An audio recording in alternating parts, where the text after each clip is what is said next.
Belum pernah ada persiapan pertemuan tingkat tinggi negara-negara seperti apa yang akan terjadi di G20 di Bali yang oleh pengamat intelijen militer bisa jadi puputan Bali nih jangan-jangan. Semua pemimpin yang datang bukan hanya membawa delegasi namun sebelumnya sudah menyiapkan pasukan intelijennya dan membawa pasukannya di negara terdekat, terutama Amerika membawa pasukan yang lengkap. Apa yang sesungguhnya terjadi sih di dunia ini? Bukankah dunia sedang baik-baik saja? Bukannya dunia lagi ngurusin ekonomi yang akan resesi? Bukannya nggak akan ada lagi pandemi yang masih akan muncul setiap saat? Bukannya tidak akan ada perang di zaman modern ini seperti kata pejabatnya? Kok malah semua negara memanaskan mesin perangnya? Mendekati Indonesia bahkan. Inilah yang menyebabkan Putin enggan datang ke acara G20 kali ya. Inilah mengapa Tiongkok menyiapkan armadanya di selatan Jawa secara masif. Dan inilah mengapa Port of Darwin Australia banyak tentara Amerika dan armada kapal pembom B-52 yang bisa membawa hulu ledak nuklir hadir di utara Australia. Ini mengapa Pulau Pasir jadi penting bagi Australia karena armada lautnya bisa ngumpet terdekat dengan Bali dari sana. Amerika terutama Biden juga enggan sebenarnya datang kalau ada Putin. Juga kalau pada tanggal 8 November 2022 nanti hasil midterm election Partai Demokrat jeblok, maka tanggal 15-16 November 2022 di acara G20, di acara G20 belum tentu Biden datang. Biden bisa hilang selera dia. Kecuali acara G20 itu sebelum acara midterm election bisa nilai positif buat Biden. Kalaupun datang ternyata Amerika bagaikan bersiap perang di Bali armadanya. Full battle army. Tiongkok tidak mau kalah untuk melindungi pemimpin tertinggi mereka. Mereka menyiapkan perlindungan kekuatan yang tidak main-main. Semua tegang di G20.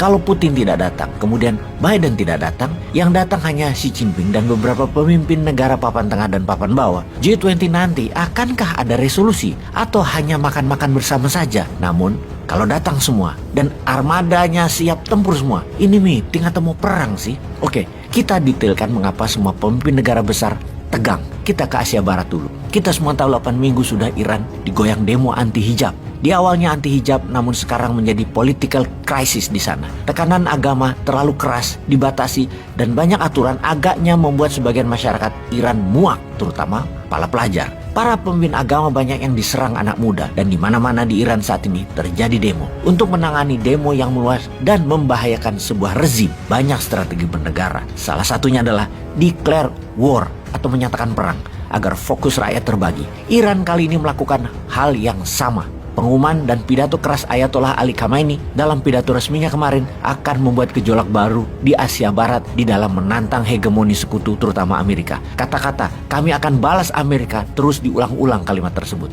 Apa yang mau dibalas? Meninggalnya pemimpin Garda Revolusi Iran Qasem Soleimani yang diroket pakai drone oleh Amerika yang dikirim melalui Saudi Arabia membuat Iran memendam amarah pada Saudi dan Amerika. Hal ini diungkap kembali oleh petinggi revolusi Iran dan pemimpin spiritual Iran Ayatollah Ali Khamenei akan membalas Amerika dan akan membalas Saudi. Karena selain membalas dendam Soleimani, demo 8 minggu berjalan itu disponsori Amerika dan Muhammad bin Salman Saudi itu tuduhan Iran. Dijawab oleh Biden, kami akan bebaskan Iran. Dan ini merupakan pernyataan persis seperti sewaktu Amerika melakukan pembebasan atas sandera di kedutaan Amerika di Iran di tahun 1981.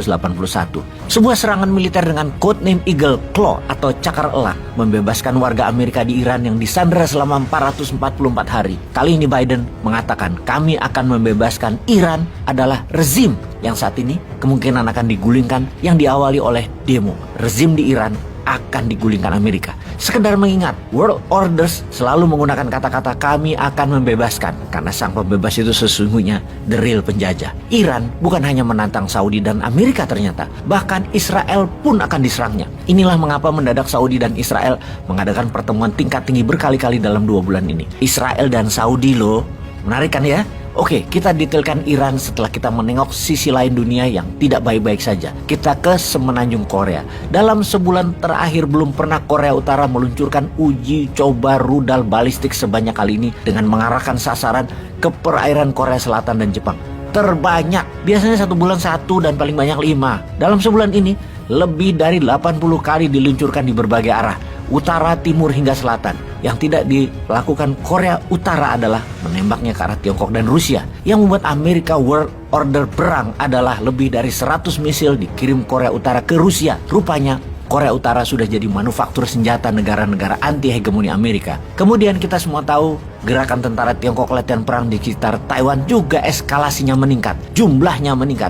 Tidak heran, 1 skuadron B-1 dikirimkan ke sepenanjung Korea dan 3 skuadron pesawat pembom B-52 dengan segala macam armada pengiringnya mulai juga menyiapkan pangkalan di Australia dengan codename latihan gabungan. Tetapi, mengapa membawa pesawat pembom yang bisa angkut hulu ledak nuklir?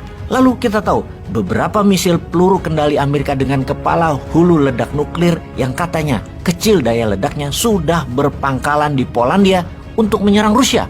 Ada apa sih ini semua? Ini bukan pesimis informasi, ini bukan negatif informasinya, ini bukan memframing informasinya bahwa dunia sedang mengarah ke pergerakan perang militer. Namun ini semua fakta, ada beritanya di berita mainstream dan ada datanya. Yang terakhir kita kembali ke G20. Karena rawannya keadaan dunia terutama konflik militer, maka tidak heran acara G20 menjadi di ujung tanduk. Acara yang tidak murah biayanya bisa terancam tidak berpengaruh apa-apa di tatanan global. Acara yang seharusnya bisa membuat Indonesia ke posisi terpenting di dunia bisa malah hasilnya terbalik. Jadi ajang perang kurus setra. Kalau melihat perlindungan militer atas pemimpin negara-negara G20 ada di sekitar Bali, begitu dahsyatnya. Jadi piejal, kalau tawuran di G20 lah Kanjuruhan aja nggak jelas sampai saat ini. Ayo dong kita bisa menjadi terbaik. Buktikan, dukung, hurra!